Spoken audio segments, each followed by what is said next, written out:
Who will get the first blood? Life round. Participate in the race of predictors and earn real money. The more bids, the more bonuses. Reward for your first deposit up to $600. esportsbets.com. Foresight, passion, and calculation.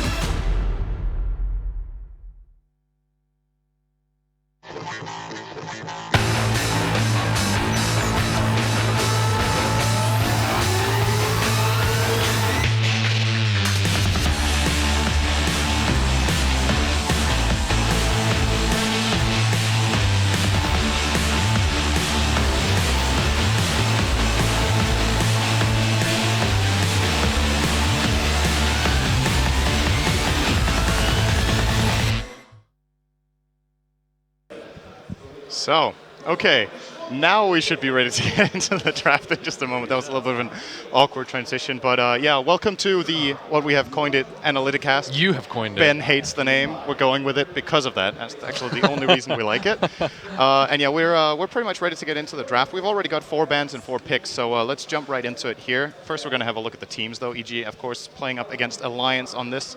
EG will be on the Radiant, Alliance on the Dire. Bans so far, don't want to call them straightforward. There's a couple of the ones we predicted. We talked about Razor, we talked about Brew, but as a matter of fact, EG are going to ban out the Rubik of Misery, and the Jakiro of Universe will be banned by Alliance. What do you think about that? I think the THD ban is good as Alliance because EG has these like weird push strats. Also, Universe just absolutely destroyed them with the Yule's THD at ESL. I'm sure that's still very fresh in their memories, and Alliance just can't let all their towers get pushed down in the first 30 minutes. And EG is very good about doing that, and they have multiple heroes in their arsenal, but I think THD is one of the kingpins of that strategy. And we're also seeing them banning out Lycan, which, as I already brought it up a little bit earlier, that this is a hero we haven't seen so much, but EG, one of the few teams that runs it fairly regularly. They ran it quite a bit in New York as well with high success rate, I think, when they had that Lycan. They might have even won all the games they had it in and then started getting banned by Vici Gaming against them in the grand finals. But EG will be banning out the Sand King of Misery here. Does that kind of... I think perhaps the plan here for EG is, like you said, they want to try to push the towers. They don't want to have the jungle disadvantage. Perhaps they're looking for something like an Enigma while playing a Prophet as well, so like a really push-oriented lineup. And then, interesting for me, the DP got ignored. That's like the biggest surprise of the draft so far. Yeah, I'm very surprised. Do you think that EG predicted a Nature's Prophet first pick from Alliance instead of Sky? It's possible, right? It's one of Alliance's go-to heroes, obviously, for Admiral Bulldog, but I think even if they didn't, they would have still usually grabbed the Death Prophet. So for me, this looks like EG are pulling out a different kind of strategy here that we haven't seen yet. Why wouldn't they just run Death Prophet and Nature's Prophet and just push him down? That's what I'm wondering. I guess maybe without why the THD, it's not as strong. Well, but I still think it's really strong. Yeah, and evil geniuses have not been afraid of even putting Death Prophet as their only pushing hero even, and just building a lineup around it to take towers with, without any of the other heroes being able to deal significant building damage, just having that. But getting the Ogre tells me that they have like a different plan here. They want to probably give Arteezy a carry who scales very well with Bloodlust and doesn't necessarily need, even now you can just get a BKB with it completely. I'm thinking PA as a choice that they're setting up for later. I think it's really bad for Centaur and Sky, though. That duo is just extremely good at killing anybody as soon as Centaur gets Until she has BKB, obviously. But then at that point, she doesn't care about anyone. But she might not get to that point. Yeah, like, you can't just rush BKB, and even then, Centaur will just stampede away. I don't think it's a good PA game for them. It's going to be the EG Dragon Knight. So this is another of the heroes that they've usually run in their pushing lineups.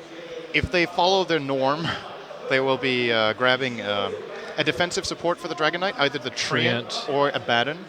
I think Treant so far is somewhat decent. Skywrath's ultimate is really good against it, but apart from that, Alliance Centaur is like very few damage instances that are very hard. So Living Armor is pretty good against that. I think so far that could work perfectly fine for EG here, or the Omni Knight is still available, which might be even better. Repel is just disgustingly good against Alliance's 2 heroes right now.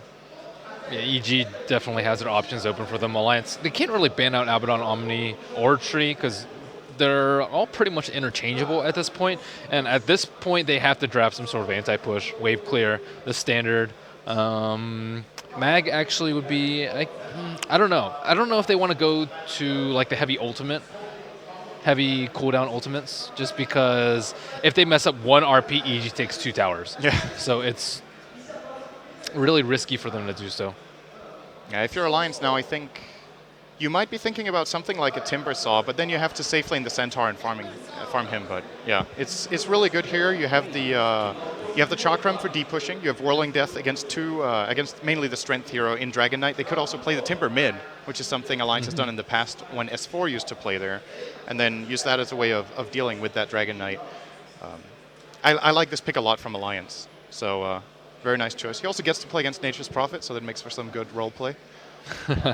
Yeah, he actually traditionally pairs up very well versus Nature's Prophet. So a different sort of draft from Alliance, which is pretty nice. They don't just willy-nilly put Clockwork or Bat Rider for Admiral Bulldog if it doesn't fit within the lineup, although I still think Bat would have been pretty good for them here. And leaving their options open for Loda in case EG decides to change gears with their draft.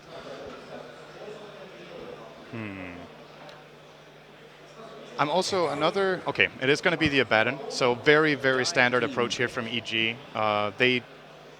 The one extreme, I want to call it an extreme weakness, their support duo is pretty awful early on. They have 2 melee supports. One has a targeted stun, which is decent duration but very low damage, and the other one doesn't really have any aggressive potential. So Alliance can, with a pretty high guarantee, almost put the lanes like they want. But then they need to put them in a way so that the levels get distributed in a way that allows them to deal with the push. So I think it's very important Timbersaw gets a solo lane. They need the Chakram. And I think the next 2 heroes, at least one of them needs to have really good wave clear because they don't have enough right now. Which ones are available, though? Sand King, not available. Rubik, which is really good for them, not available. If they pick Crystal Maiden, it'll probably just get rolled over. What other supports are available to them that would be good for this anti-push? None come off the top of my head right Ranger, but that's kind of situational. She needs not necessarily levels. So reliable. Yeah, they could play those. They're actually going to get the Treant themselves. So aiming for holding the towers and then healing them up, I suppose. Just keeping it alive with living armor. Then the last hero absolutely needs to have wave clear. There's no way they can hold the push against EG with that kind of stuff yet. Well, their last hero is going to be Lotus Hero. Yeah, so he has to have a carry that has wave clear, but there's really not that many options. Gyro. Gyro could work. EG, what are they going to go for last for Ulfir? I don't know how hard they're going to commit to the push. I think they're pretty committed at this point, even without the THD. They could go for just a Pugna and just straight 5-man. I think Pugna is so good here. Wow, that's like... I was considering that earlier as well, but it just got so much better now that Timbersaw got picked. Both Timbersaw and Skywrath Mage extremely mana heavy, and it gives them that extra little bit of push to. And no one can kill the towers. No one can kill the ward. Yeah, they can't get in. The thing is, I don't think EG ever played that hero though, but it could be one of the heroes that they've added to their arsenal. We saw Fear playing Bounty Hunter last game, which is a classic hero for him, but one they haven't really pulled out in the last months. Perhaps Pugna is, it's actually another Fear hero. I remember him playing it back with the old EG, back when they had the roster with Demon, and I think maybe even with Melk back then. Playing the Pugna as a core, I would love to see that this game. If they put the Prophet on Universe, I think it's the perfect fit, and we'll give them what they need. Now they're going to ban Naga. By the way, Terrorblade's still in. That's another hero. Terrorblade's still in. LC, actually, I think is pretty good. That would be good for Alliance. That's true. That's some significant wave clear on a core. I think that could be a very nice choice here. Although, it's still not ideal against Abaddon because you want to duel a target and kind of nuke that target down, but Abaddon just gives so much defensive potential to your duel target that it might not be enough. But I'm struggling to find a better solution for Alliance. I think if it doesn't have wave clear, they're going to lose they're going to lose their towers at 15 minutes if the last hero doesn't have wave clear or can't counter push properly. Yeah, I think Gyro or LC seems their main two. And we're going to get the Necrophos. Pretty much this exact strategy was played by Evil Geniuses during TI4 when they had Mason playing the Necrophos. So I'm guessing it's Fear. I think he likes that hero as well. Now, the odd one out for me in this lineup, though, is the Ogre. It seems a little out of place. Sure, you've got Bloodlust, which is decent for the Dragon Knight and Necrophos, and arguably also the Prophet. But Dragon Knight's main pushing comes from the Dragon form, which you can't stack on the tower. You can just refresh it, so attack speed doesn't really make much of a difference.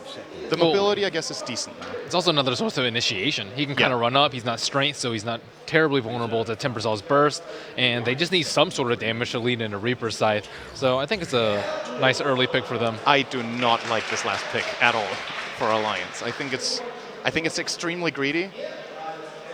Almost dare I say, almost bordering to naive here, that they think they can get away with this. I don't know. I think they can get away with it. There's so much pressure on Timbersaw. Like, they have no other wave clear. They're playing against a lineup that obviously wants to take their towers at 15 minutes, and they last pick a carry who needs 20 minutes before he even becomes slightly relevant in fights. They also have a lot of good ways to lock him down without too much protection for him, aside from living armor. So I can see where it can be questionable, but at the same time, EG, can they really stop a Terrorblade? I don't think they can offensive try for sure. Yeah, they can take down all the towers, but that's where Timbersaw and Centaur come into play, and it's really on 8-Mother again to bail them out of the weak early mid hero draft that Alliance has. I think it's at least a very good call from Alliance to put the Timber mid. He needs the most experience out of any hero in the lineup right now.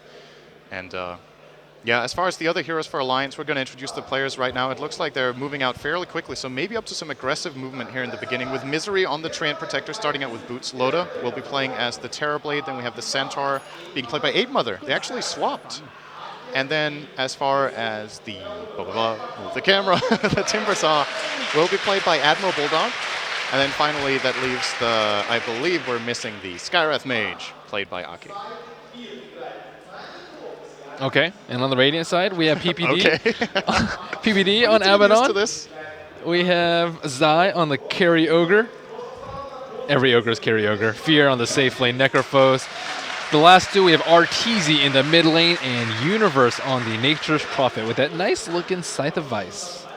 So the laning here coming out for EG is pretty much as expected. I'm not sure if Alliance are doing what we thought. We thought it's going to be a Timbersaw mid, which it looks like they might still do with Bulldog actually playing mid, so mixing it up here a little bit for Alliance. It's been a long time since At I least saw they're Bulldog mixing playing mid. something up. Yeah. Well, I want to say even their draft too, because this is arguably a 4 Protect 1, but in with like a different style. And most importantly for me, they're running an aggressive trialing, which is something we almost never see out of a team like Alliance, who play very traditionally and much of the same. But in this game, I think it's actually going to be a very good call, because they're identifying the fact that EG's support duo is really weak, and they're supporting a Necrophos. Like, that lane, the lane of EG is actually extremely weak, in my opinion. And Alliance will win that lane if they play well. Yeah, I think they should, but at the same time, they only have one ranged hero in their lane, too. Yeah. With Skywrath, Terrorblade, half range, so 1.5. But, I mean, who are you going to kill in that lineup? Necrophos with both of those supports backing him up, and Ogre with his ridiculous base armor, or Abaddon, who's usually not going to be in a good position to go on. So I don't think any of them are terribly easy to kill. But they don't even, the thing is, they don't even necessarily need to get a kill. It's just about controlling the lane and denying Necrophos farm, because that hero without farm is extremely weak. So I think Alliance are content if they just get to hold the lane and maybe deny some pulls from EG and just let Loda farm down here. As long as Loda like doubles the farm of Fear, I think they're happy with that, because in the top lane they've got Centaur versus Prophet, which should also be a fairly even lane, I guess. And the mid lane, Timbersaw versus Dragon Knight, easily favors the Timbersaw. This is a lane Bulldog needs to win. Isn't this really obvious that the two supports are hiding in the trees? You're not going to just solo an offlane Terrorblade. That would just be suicide. So yeah, hopefully they don't get caught out by surprise. They shouldn't, at least. Yeah, well, looks like Fear's thinking about it, but I don't think he's going to fall for it, like you said. The two, well, they almost can't even go on Loda anyway, right? They don't even have the kill potential to bring down Loda with their 3 heroes if they combine their abilities. They can easily turn around a gank, though. Ogre Magi, no skill point taken up yet. See, maybe half and half Ignite and Fire Blast taken at level 1, and Loda in a very good position. And they also have this very aggressive Observer Ward, too, and they will spot out Zai attempting to make a creep pool and PPD now. So this could actually be a very good time for them to go if Fear pushes up. Yeah, and Loda successfully got the lane in the really good position here. So very nice creep draw in the beginning here, aggroing that away, and we'll be holding it in a very nice spot. We see the ping coming out from PPD. They know the supports are down there, but because of that, they don't want to go on Loda. But at the same time, if they can't really pull effectively enough, then this is not really bringing much with it. There's one pull coming out right now from the Ogre of Zai, who looks like will be getting the connection pull here as well, together with PPD, and that's the goal call for Alliance of supports. They know that EG are aware of their presence here, and they'll try to contest this. Yeah, that's Man, very. What a fight this will be! Treant versus Ogre, Abaddon. Nothing happens. Tree is burning. If this was Pokemon, he would have lost twice that health. And he is thinking about the Leech Seed, but, well, he should have done that to take the region, but I'm not going to do that. So we'll be the Ignite at level 1. And then, yeah, I mean, there's just not too much kill potential on either side of this lane. No, it's just a farm lane. And as far as that goes, it's looking good for Alliance so far. I mean, all the 3 lanes are topping the charts on last hits right now, especially the mid lane. Arteezy is getting crushed by Bulldog. I said it was favoring the Timbersaw, but he's running him over. 12-3 against 3-2 on Arteezy. Extremely good play from Bulldog so far in that mid lane. Yeah, in top lane, we see Universe squared off versus 8 Mother. 8 Mother winning out in CS2, 11-2 versus the 8-1 of Universe. And in the bottom lane, at least the supports have to help out Fear, which severely detracts from Necrophos' strength. He really needs levels as a solo hero, too, and which is why he's not extremely popular in tri lanes. And I think why it's a good idea for Alliance to contest, too, because then they force the supports and they limit Necrophos' ability to scale well into the 10 to 15-minute phase of the game. Yeah, I think Alliance really has EG's number so far in this game with how they put their lanes. Going into this game, I think EG has the mindset that Alliance always does the same thing. They run a safe lane, tri lane with Loda farming, and they thought they could get away with something greedy like this, but Alliance really have taken advantage already, and it looks like they might really try to go on Fear here, yeah. Okay. They damaged him. Now the turnaround's going to come onto Aki. Good damage being done here. Loda, however, with the Metamorphosis is hitting hard back, but the Prophet porting in. First Blood's going to go the way of Zion, the Ogre. Fight still breaking out here. Zai is taking a lot of damage. So is Loda. He's going to get sprouted up. Does have tangos. Pretty slow using them, though. That's going to be a 2-0 for EG here. The Prophet, we didn't even talk about his possibility to TP in here, and they get extreme value out of that. 900 gold swing from those 2 first kills, and EG desperately needed that in the bot lane. Very well played by PBD. Oh, Misery. Well, even going to go on Misery here. Need one more attack from Zai. Does have boots. Not catching up. That Heartstopper aura almost ticked him down. And it looks like Centaur is actually coming in now. 8 Mother with his Tranquil Boots. This is a pretty expensive TP unless, well, they're actually just, they're rotating the lanes. I like this call from Alliance, sending the Terrorblade in the top lane and putting Centaur bot. Loda will probably be fine against the Prophet the way this is played out so far. He has a decent farm to go up in the top lane with against the Prophet, and a level 5 Centaur on this lane is a lot more threatening than the level 3 Terrorblade. Man, they thought Necrophos was an easy target with this Soul Ring, but PPD bailing him out in fantastic positioning. He's really good at the defensive supports. Well, Aki, perhaps looking for a kill in mid. Arteezy is out of mana right now, but still a DK. Extremely difficult to kill at this point. Maybe when Admiral Bulldog hits level 6, they'll make a go. Arteezy has caught up a little bit here, relatively. He's still 10 CS behind, but at least percentage-wise, he's doing quite a bit better than he was in the beginning against Bulldog, so Dragon Knight is getting his farm. And the thing is, Arteezy doesn't need to win his lane or get extreme farm. The more important thing is that the Necrophos gets a good start here. And with the 2 kills happening in the bot lane, the supports of EG have got the experience they were missing, and because of that, they actually start moving a little bit here. Putting some pressure on Admiral Bulldog here will probably get him down to about half. Even Universe on top. Stampede. They're using it aggressively, though. It is to catch up to Universe. Indeed, nice Sprout coming out. Aki will do whatever damage he can, but EG, defensive TP in from PPD to save him there. And yeah, pretty much a nice multi-purpose Stampede there, saving Bulldog a little bit and getting the initiation on the top lane, but no kills coming out for either side. Yeah, fantastic Sprout by Universe to block him off. Uh-oh. Bulldog. Damage being done to Bulldog. Damage being done to everyone here. The Nature's Prophet ultimate is going to come in as well. This might be enough to take him down. It will. The poison attack as well as Ignite should bring down Bulldog on the back end. Now Misery poured it in to try and help. He's helping no one apart from the Radiant team. Arteezy getting another kill here in the mid lane. And still half the Dragon form remains, so he can do some really good damage to that tier 1. Now the early game has failed by Alliance. They guess their lane's right, but EG just outplayed them in each of the lanes, and now they're forced to do the standard safe lane try with Loda. And Fear, all the while just getting some good farm down here. Went for the Soul Ring opener, which is a very unusual build on that Necrophos. Probably going for, I guess, the Bloodstone with that Soul Ring, or maybe it's just a casual Soul Ring early on into maybe a mech, but they have other good mech carriers. They could build it on Arteezy. I think he generally doesn't do that. It's mainly Fatz's Dragon Knight build to go for that. But alternatively, could even get a mech on either the Prophet or the Abandoned. There's so many good mech carriers on the Radiant side that they can kind of just wait and see what, in the situation, who should buy it based on their income. And yeah, as far as the Necrophos goes, it is a very fragile hero, so getting a mech is often a way of dealing with that, but an alternative here is actually to get a BKB, because that's something Alliance will struggle a lot with dealing with their lineup. BKB on the cores of EG could end the game very quickly. Yeah, I don't think they necessarily need one on Necrophos, not until later. Surprisingly, Necrophos has actually gone for a 3-2-0 build. You usually only see 1 point in Heartstopper, but I guess he has Soul Ring for sustain, so he doesn't really need it. But if they start pushing, he's going to have some mana issues, unless they have Mass Arcanes. Oh, Arteezy still getting some good farm. He's almost caught up to Bulldog now, as a matter of fact, because of the little bit of rotations and action going on right here. Even in levels, he's now topping the charts with his level 8, so got a lot out of that help in middle, which he needed. And now Alliance are trying to find some sort of opening somewhere. Still have to claim their first kill, looking for PPD, but he's just playing very defensively here, not exposing himself to anything. And even should he be caught, I think he still will survive unless they get the Ancient Seal off. He can just remove the concussive shot with his Aphotic Shield and probably get out. Arteezy now in Dragon Form once again, looking to push the mid lane. We're seeing the Living Armor kicking in here, doing some of its job, but I don't know if Alliance are getting enough out of this. They've got decent farm on Bulldog and Loda, but apart from... Oh, wait a second, Zai. Good stun comes off, but 8 Mother's still going to get a lot of burst in here. Okay, that's a duo you do not want to run into. There's a Sprout coming in. Fear is here with the Reaper Scythe as well. Will not be able to get it off. Can't get in range here. Does have Bloodlust on himself, but now Arteezy coming in from the side. This is going to be an easy kill. 8 Mother will be on the sidelines for 57 seconds in an 8-minute game.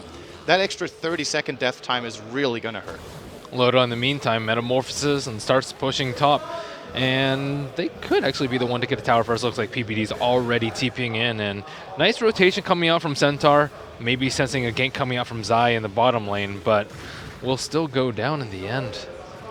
And looks like EG will have to reinforce this top lane. Loda doing some pretty good damage here, and there's only a Treant on one of the teams, and it's not EG's, so every single point of damage done to this tower will remain done. And on the other side, well, EG are trying to push down that mid tower, but they did get stopped, although there was a kill for it, but it will be healed up here again by Alliance.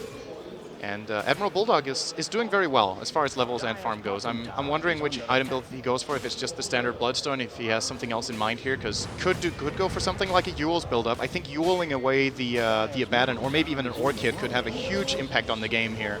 It's one thing Alliance needs. They need to be able to disable the key targets, or the key defensive hero rather, in that Abaddon in order to bring down any other hero on EG's lineup. Sure, they have the Scarith Silence, but Scarith needs to get in range first, and I think Timbersaw has a bigger chance at it.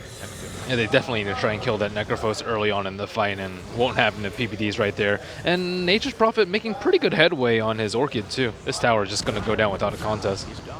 Yeah, they put quite a lot of emphasis on healing that up with the Living Armor, but was not enough. And now 5 for 1 for EG. Looks like they, well, knowing EG, they will probably be rotating to their next tower, which I imagine will be the bot lane. We already see the ping coming out from Misery. This is the next target. We don't want to give this one up. How's 8 Mother looking on that Blink Dagger? I think he's still quite a ways away on that Centaur in that bot lane. Necrophos currently fighting up against him. Will be pushing towards the tower here. He's about 1,000 short, so probably a few minutes to go here for 8 Mother at the very least, maybe even more if a fight breaks out and he does get killed, especially if it's the Necrophos. Just that extra 30 seconds on the sideline is such a big deal. I mean, even if you want to buy back, you're dead for that much longer the next time because your death timer is so long. So it doesn't seem like Trees being that effective in stopping these tower pushes, though. They have a lot of instances of damage with Nature's Prophet and his Nature's Call, as well as Dragon Knight with his ultimate. It's just, I don't really see the tree pick fitting in here, and even his Overgrowth versus a Necrophos who can still do whatever he wants to do, a Dragon Knight, very long range too, Abaddon who can shield everyone off. It doesn't seem like the ideal hero for them in this scenario, and it's certainly not going to keep Terrorblade alive. Not when the Orchid comes out, especially. And yeah, especially when EG starts doing an organized push where they have 5 heroes, that the Living Armor is not going to make any sort of difference on defending the tower in most cases, and it looks like that's what they're aiming for now. Currently 3 heroes, Prophet will be porting down as well, so it's a 4-man squad for EG in the bot lane, hitting the tier 1 tower already. PPD, Arteezy, Fear, and Universe gathering up here. Alliance are going to try to do some damage here with the Chakram, as well as the concussive shot, but EG don't care. And they're just going to continue here. The Death Pulse from Fear will keep everyone nice alive. Here comes the Dragon Form from Arteezy. And this is the innate problem of Alliance. We knew this was going to happen. Where is the solution? Well, ideally they Tell me, Ben. Misery gets multicast on top. Oh, Zai almost soloed Misery, so they're going to have to port an 8 Mother. Actually, Wrath of Nature will be claiming that kill, and at the same time, Dragon Knight even killing off Aki in the bot lane. It's complete bloodbath across the map. 2 for 1 for EG, in addition to claiming the tier 2 tower, they Do are they go getting high ground out with of this? control. I mean, And they could, right? There's They nothing could. stopping them. Apart from Chakram, that's not enough. Alliance really... This draft for me was... The Terrorblade last pick for me, they've really cornered themselves here, and I'm still searching for some sort of solution. I think one possibility is the Blink Dagger of Ape Mother, if they can get some sort of good initiation and burst the target down and maybe take a fight based on that. But they still don't have it level 6 on Skywrath, and that's what's supposed to seal those kills of the Centaur. that would probably be the turning point. I'm still questioning where they're getting value out of this tree pick, too. It just doesn't seem to have the synergy that they really need. Terrorblade already up with his Yasha, doing very well in terms of CS, but he can't really split push. EG very good about splitting up their resources to make sure that Alliance doesn't take towers while Dragon Knight and company are taking towers of their own.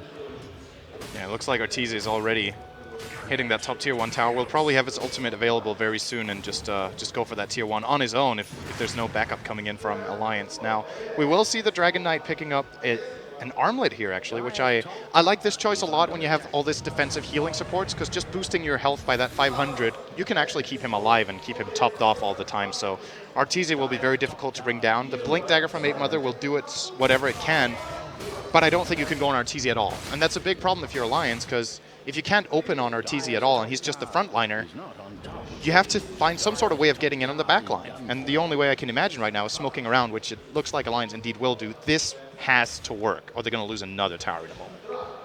I mean, even if they kill Fear, they still might lose a tower on top. Yeah, it looks like they might try for it. Ape Mother's going to blink in, will use the Stomp as well as the Double Edge and Stampede. That's a lot of damage, but they took a lot in return as well. Ape Mother actually brought down to about a third here.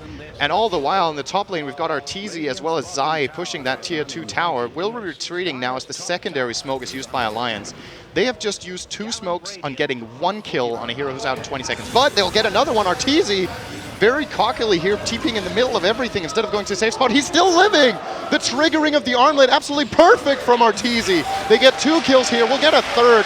No, he will be turned around on a Bulldog. Good whirling death. Has no way of bringing down the trees, though, so it will be a 3-for-1. I was sure Arteezy was just a goner there, but the surprise play with the armlet, what an absolutely perfect timing from him. EG also had an observer ward mid. They saw that smoke ain't coming, and Arteezy super confident with his armlet toggle there. Well played. Yeah, it was like he wanted it to happen, although it looked like he just wasn't paying attention or not respecting the movement, but at the end of the day, they get a really good trade out of it. So, and at the same time, Universe will be chasing down Misery. Ooh! Missing the Sprout here. Misery will not, or Universe canceling a TP out as Fear. He's going to hit it blind. Oh, this is a very, very dead and sad Treant. He's doing what he can, is running for it. Will maybe no. And Fear actually gets to see where he died. He basically ran into him at the end there. Of course, just following the Death Pulse to, well, if nothing else, just taunt Misery, basically, and deal a little bit of damage with the aura, although I don't think he actually even needed to pursue there, but at least a hilarious moment nevertheless here, and Fear grabbing himself another kill. And as far as the gold and experience goes, it's just a very, very clear lead for EG right now, controlling the map very nicely, a 7,500 gold lead. As far as the experience goes, we're looking at about 4K, and the values themselves are not even necessarily that important. The important thing is that their heroes are doing well, and every time they go for a tower, it seems like Alliance either have to pull up a really big play or get a gank somewhere else. And I don't really think they can do so with these 2 super tanky heroes. Now you have Dragon Knight with an armlet as well as a Necrophos with a Bloodstone. And this is before they get a mech on Abaddon, and they're just going to have incredible amounts of sustain. And if PPD's in the right position, I don't think Alliance can get a kill. Well, they're trying to initiate on Arteezy here. Will silence him up as well. There's the Stomp and Double Edge. With that improved damage, the increase coming out from Ancient Seal, he cannot survive that. Skywrath as well as Centaur together. This is such a scary combination. And important kill for Alliance. I think there's no better hero for them to kill than the Dragon Knight right now. He is still the primary pushing tool. Of course, Necrophos is getting pretty relevant as far as being a secondary frontliner, but the real tower damager is Arteezy, and with him on the sidelines, Alliance, if nothing else, buy themselves a bit of time. How do you think this early 16 minutes has fared compared to how you thought Alliance would go going into the game? I said they were going to lose their towers at 15 minutes, so they've done better than I thought, right? They still have 2 towers standing, and they've claimed 1 for themselves. I think it could be worse. But I still think they have the hardest task ahead of them, which is what happens when EG group up 5 heroes and have an Aegis. And that will inevitably happen because I don't see Alliance taking a fight in the Rush Pit either. They're going to try to go for Bulldog here. Good Timber Chain. Oh, Universe gets in for the Sprout and the Orchid. Bulldog has no escape right now. Is there a follow-up stun from Arteezy? Will not be popping the Dragon form, but there's the stun from Ogre. Follow-up from Arteezy. They will be bringing down Bulldog here. And with this 40-second death timer on the Timbersaw, probably claiming the tier 2 mid as well. They still haven't dealt with Loda at all, but I'm not sure if they need to. Yeah, that's the problem. Alliance, sure, he can split push, but if he doesn't push as fast as EG's lineup, it doesn't really matter. Will be forcing a TP top from PPD, but I think the rest of EG will actually continue mid here. Even without the defensive support in Abaddon here, they should have more than enough to stay alive between Necrophos, Dragon Knight, and of course the Prophet with the Orchid, providing some sort of utility there. And I don't know if Alliance want to try to fight this without Loda and without Bulldog. Concussive shot. Arteezy shrugs it off. This tower's gone. And BKB coming out very soon for Arteezy. We're talking about like 400, 500 gold. Oh, Loda is going to get jumped on. Universe missing the Sprout a little bit here, but doesn't matter. He have the Orchid as well. He is a goner, and they even get the Reaper Scythe on. Loda is dead for 73 seconds. He does have buyback though, so he might have to use that, because EG could choose to just push the top tier 2 and maybe into the tier 3 here, forcing the buyback. It's a full minute, but Arteezy's on the other side of the map, so might not do it right now. He does not have a TP scroll available, so this is going to take too long, and Loda should be back. But the tier 2 tower is probably a goner. Typically with a Terrorblade with 5 towers down and EG 4/5 manning so often, you'd expect them to take a lot of towers, but EG's been fantastic about defending against a split push, and I think they're really good about split pushing and defending against a split push, which is why I think they're the Overgrowth from Misery favored. looking for, okay, the Overgrowth and defensively Stampede out. Basically just threw away 2 ultimates, and I am not sure what the GO was there, but that tower is most definitely gone now. And this might give EG the confidence to even push into the base. This is a really big deal that Overgrowth as well as Stampede are down. They don't have to is the sad part. They can swing in a Roshan, they can just out farm, they can get blinks and pick off Terrorblade. Many options available to them at this point. And now Terrorblade is finally coming back. Probably happy he didn't have to buy back there because he wants to hold on to his gold, but still, that's such a long death timer. Being out for 73 seconds, just basically getting pretty much no gold for the last 2 or 3 minutes based on that. Or, yeah, roughly 2, because he was running away for a little bit before he got caught, and now he needs to catch up to the wave top. He's now back there. Arteezy now picking up that BKB. To me, this is just like a ticking clock and just a matter of time before EG feel confident to go for the base push. And then everything for Alliance comes down to, can they get the perfect team fighting coordination and get the right targets off? They're going to go on Bulldog here with the Dragon Knight. There's no secondary stun available. Nice counter initiation from Edmother. Gets a double stun here, but Universe is on top of Bulldog with the Orchid, dealing some really big damage here. Will Suicide with a Bloodstone. And because of that, now Edmother is out of position. This is an easy to double pick off here for EG, even forcing out the Stampede, which will not help him get out of that situation. 2-0. Arteezy, however, did use the Dragon form, so probably not going to be able to push the base in this iteration, but Universe has just been everywhere. He has been playing such a good Prophet this game. Has been making such a big difference. First of all, winning that bottom lane for EG when it looked really grim, and since then the Orchid has just been the perfect pickoff for perfect pickup for dealing with both Terrorblade and the Timbersaw. Now, rotating into Roshan, they're doing really good damage really quickly here. Fear will, in the meantime, TP top to try and defend, but the tower's already gone. Loda did claim that, but now Universe is going to pour it in. Loda using the Manta, though, doing really good damage. That's an awful Necrophos ultimate, if I may say so myself, doing absolutely no damage. Loda will Quelling Blade, not going to get Universe, though. But a very important Manta there, showing off the Manta style to Universe as he Orchids him there, will not be able to get that kill. And he does get out himself. Really great Sunder there by Loda, anticipating the Reaper coming and using it just in time so that he's at full HP. And looks like they will continue the Roshan, but at this point they don't actually have Fear there, which is a significant factor when you talk about EG sustain. This Roshan, not long for life here. Arteezy, as well as Universe, doing it as a duo. PPD hanging out outside will be helping out a little bit with some heals and shields, and there goes the Aegis. Giving it to Dragon Knight. It's kind of a big surprise for me, as we're going to see an initiation here onto Zai. Tons of damage being dealt, but the defensive support from PPD just way too much to deal with. Apemother will now be on the receiving end. There is no Necrophos ultimate at the very least, so only out for 40. But now with the Aegis on the Dragon Knight, do you think that was the right call to give it to Dragon Knight? I guess Fear wasn't in the neighborhood, because he would have been my priority. Yeah. else they would have probably given it to him. But now, 2 lives on the Dragon Knight. They might choose to just go ahead and push without using the Dragon form in the first iteration and just use that after he resurrects. Just keep him alive as long as possible. I say they use it now because Centaur's down. They can get a lot of damage on this tower. Alternatively, just go for it now. But, well, it is Universe who's in the top lane, so it doesn't matter. He can just port back in. They're going to do exactly that. Good damage being done by the Chakram here from Bulldog. Arteezy outranging it now, though, just standing right outside it. And Bulldog keeps it running, losing half his mana already to using this Chakram here. Going to see some trance being spawned up as well. Good damage on Arteezy, though. Will need to be healed up here by Fear. Another shield comes in from PPD. Just textbook pushing play with EG with a lineup that they're so comfortable with. And almost taking the tier 3 for no expense. Yeah, trying to maybe bait out a buyback from Centaur, but he doesn't even have the money. They're just falling apart here. Terrorblade's died a couple of times. He has BOTs, but he only has 1,000 HP, and there's no way he can stand up to the AoE and sustain of EG, and they certainly don't have the burst to take down the super tanky Necrophos, who almost has a completed Shivas, and Dragon Knight with 1,500 HP and a BKB and an Aegis. Alliance just don't have the tools to deal with this push. I mean, we kind of reach the same conclusion every time, which is no split push. It's a problem. You lost all your towers. What is the little sliver of hope that Alliance are holding on to right now? Is it ganking Fear right now? That's at least the... He just bloodstoned with 90% health. He realized what was coming. He didn't want to get burst down in one go. That's a very rare sight, though. But might have been the right play. Maybe just wait for Terrorblade to get big and wait for him to get big enough to the point where EG have to commit 2 heroes to defend instead of 1, and then maybe they can take like a 4-on-3 or 5-on-3 with the other 2. I don't know. It's a long shot for Alliance, but Terrorblade still has been largely uninterrupted. Yeah, there are, however, 3 EG heroes who are still above him in farm. Not by much, but it's still a significant lead for them. And I feel like Loda needs to get extremely farmed before these 2.5 or even 3 cores, if you will, if EG cannot deal with him.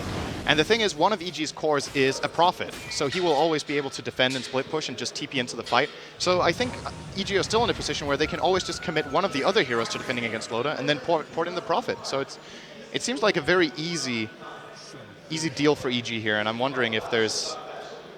Well, what would you do if you're Alliance? Is it all eggs into one basket, just let Loda farm, hope for the best? Because I don't think he can do it alone. Yeah, he just has to split push, and they can't really TP back Ogre or Abaddon, or if they do, they can't actually kill him. He'll just Manta and run away. And if they commit Dragon Knight or Necrophos, Alliance will be looking to take a fight. So you just wait for EG to mess up in one of these pushes and commit too many heroes to defend, or commit not enough heroes to the push, and just take advantage of that on the back of a nice Centaur initiate. And try and avoid ganks, use illusions smartly to try and scout them out, and wait for Loda to be big enough, just because Dragon Knight and Necrophos, they did go for these early tanky items to try and take down these towers instead of going for more economy items. Yeah, looks like it is going to be a push now from EG trying again. With only 3 heroes, though, they're not fully committing just yet. Zai available with the Aghanim Scepter on the Ogre, of course the double Fire Blast level 2. Multicast is pretty scary, to say the least. It's a great way of dealing with the Terrorblade, by the way, which the Ogre was picked before the Terrorblade, so we can't really give them credit for that, but the Axe upgrade, I think, is a very good choice here to just getting 2 Fire Blasts on Loda is pretty much... It's not a guaranteed kill, but combined with Necrophos it is. Yeah, and Stampede isn't going to save him from that. Living Armor is certainly not going to save him from that either, so... Well, Alliance maybe just hoping out for that Scotty for Terrorblade before making a move. And EG just eyeing the T3s on the back of their Aegis. They've got 2 really big items, though. Shiva's Guard completed for Fear, and the mech for PPD. I think it's about to be go time for EG in the mid lane. They still have the Aegis. Oh, Stampede. They're trying to get in on Zai, but using it way prematurely here, actually, is 8-Mother. They might still catch him out, though. Will do that. Get the kill here with a double edge from 8-Mother.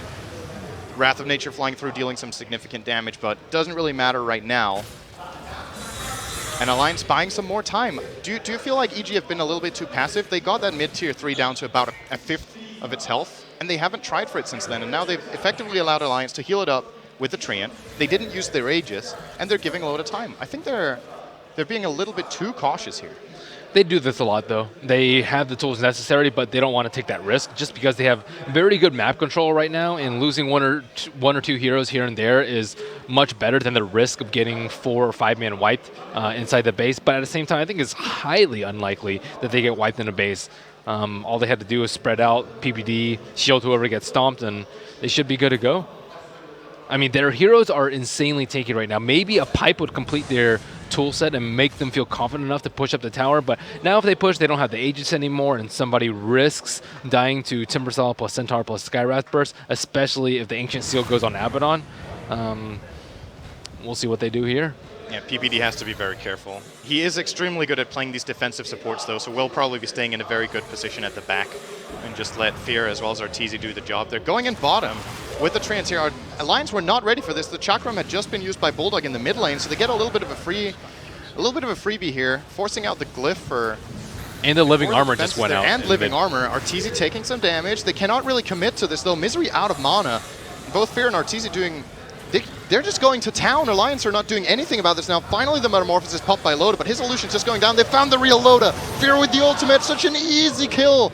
No Metamorphosis available with that buyback. Loda will be almost useless. They're getting in on Arteezy. The damage is not there. Getting off the BKB, getting healed. This is easily 1, if not 2 lanes of racks, if not even the full game. Bulldog will not be successful in suiciding here. And yeah, this was basically what EG were waiting for. We were debating whether they're waiting too long. It doesn't matter. It's just ugly. Terrorblade, Naga, AM, Spec. I mean, they just too predictable with these. And EG is very, very good about executing push strats that take down all your T1s and T2s. Oh, wow. Zai even getting an extra kill here, easily bursting down Ake with double Fire Blast. Is still being kept alive by PPD. Universe even claiming the Treant at the back end of play. Fear will currently get Ancient Seal, but they'll just back out very easily here. Zai getting dangerously low. There's almost no mana on PPD as well. They might just sacrifice Zai here. We'll get off 1 cheap Fire Blast here, which is of course percentage based, and he will fall. But at what cost? They've lost double racks. They will go in on Fear here. There's the Aphotic Shield though. He's getting healed as well. Fear is just living through all of this, finally goes down. But they've already taken 2 lanes, which is more than enough, and maybe even more than they came for. And Alliance, they need to buy a hell of a lot of time now. Loda buying back beforehand, pretty much to no avail. He's almost dead as well to Universe's Treants, as a matter of fact. Universe chasing inside the Dire base. Will take down Aki. At the same time, Admiral Bulldog getting opened on by Arteezy. Will be getting Misery as a consolation prize, not getting Bulldog that he wanted.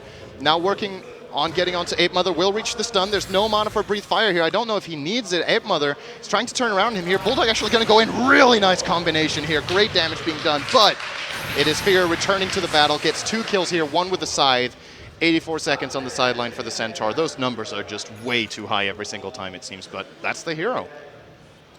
2 racks down, and not much left in Alliance's arsenal to stop this push. And yeah, Necrolight's actually pretty good versus Centaur and Timber, them being strength heroes, and Heartstopper just owning them. And I mean, it just takes so much for them to kill Necrophos in each of these fights, and Dragonite as well.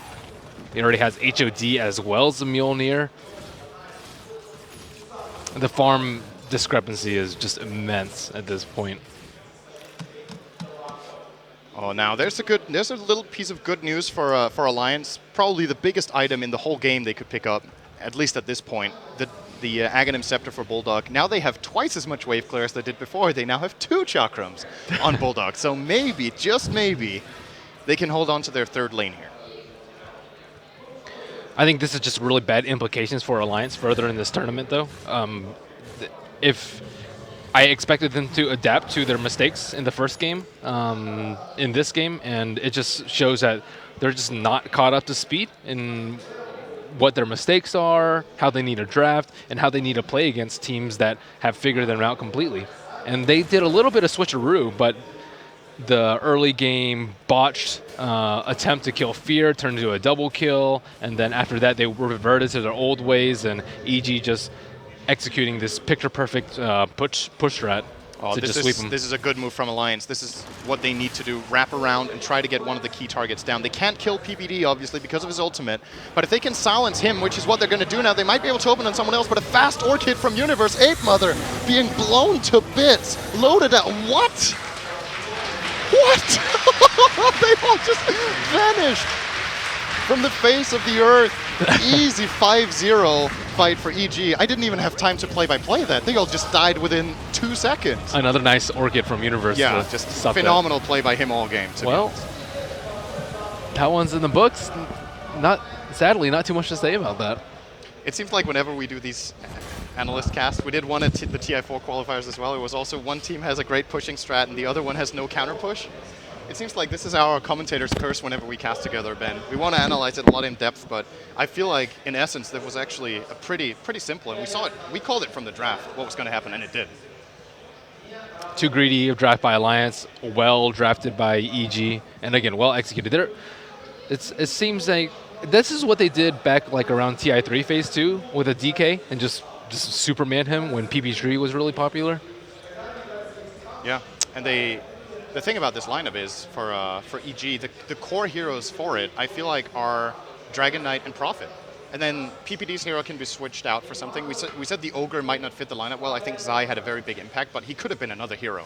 Could have been Dazzle. He could have been Dazzle, a lot Omni. of heroes in this game, I think. Yeah, Tree. Necrophos was definitely very useful, but I think could have perhaps also been another core that is good at pushing. They could have put Fear on something as creative as like a coreless rack even. That could have also worked. Mm-hmm. So if you give EG this opener in the draft where you give them Prophet +1, you have to ban out the Dragon Knight, I think. Or you need to be aware that they're going to run this into your lineup, and then you need to pick more counter push. Yeah, they didn't draft well around it at all, as far as I can tell. Well, looks like Alliance a little bit disgruntled after that loss, as I would be. Yeah, it's got to be a devastating loss. I mean, it's one thing to lose a game and be down 0-2, but to get absolutely crushed like this in the second game after you feel like, okay, now it's time to pull ourselves together. That first game was not good enough. We need to step it up, and then you just get pounded into the ground again by this EG squad. I think going into the third game is going to be really difficult for them as well. Well, it's not difficult. They don't have any pressure. They're already in the losers bracket. Right? That's the spirit. Yes. Let's get third. Well. Wow, you should be their coach. Just a motivational speech, sorry. It's okay, guys. You can still get third in your group. It's better than being emo. I think that's true. I think it might be better for them to just have all the pressure off. Okay, well, we don't have to do these try hard. I don't know if it's like try hard, but 4 Protect 1, what's worked for them in the past, and just completely switch gears, just do a YOLO draft, and at worst they're 4th in the group as opposed to 3rd, and they're in the losers bracket anyways. But we'll see how that turns out. I think one thing for Alliance now is, I mean, they've tried this now twice. And I think at this point they have to realize, okay, let's just switch it up and try it. And if nothing else, the next game is just like a trial game, if you will, going it further into the tournament. Because if it, as it looks right now, they're going to the losers bracket anyway, then they might as well use it as a really serious practice game where they pull something different out. Because they do this again, I think pretty much every Don't they single have team, scrim time? every team at the event, I think, is going to beat them if they keep doing this. Because it's so incredibly obvious and they know how to deal with it. It's not only EG that can play like this. I think EG is the only team that can play this well and with this particular set of heroes. Mm-hmm. But there's other teams that play a good Razor, good Death Prophet and stuff like that, which Alliance, by the way, didn't even ban the Death Prophet in the first phase. Did they want EG to take it and then run a different strat, and then they were like, oh, there's no Death Prophet. Now we can be greedy. Or, no, well, I don't know. They could have taken Nature's Prophet for themselves as well as Death Prophet and then executed a push strat of their own. Yeah, but we'll see. I mean, sometimes it has some success, though. At ESL, EG knew what they were doing, and they still almost lost to Alliance in a very close series. So I don't know whether they think they can like polish this strat to the point where it'll be effective versus opponents that see it coming, or I don't know.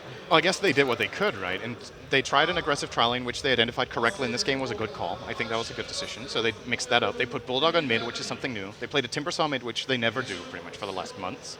So they tried something new, but the call was still the same.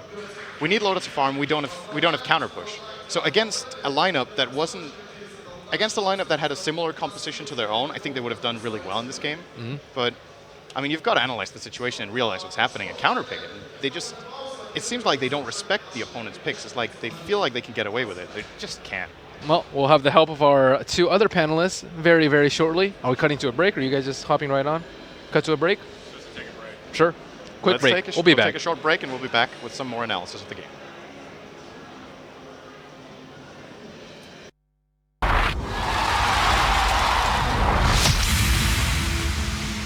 esportsbets.com, the service where gamers will bet real money on virtual events. Only here, the best odds and widest coverage of games from Dota 2 to Hearthstone. We have over 200,000 users registered. Join us. Prove that you are the best versed in esports. Who will get the first blood? Who will take the first Roshan? Who will win the knife round? Participate in the race of predictors and earn real money. The more bids, the more bonuses. Reward for your first deposit up to $600. esportsbets.com. Foresight, passion, and calculation.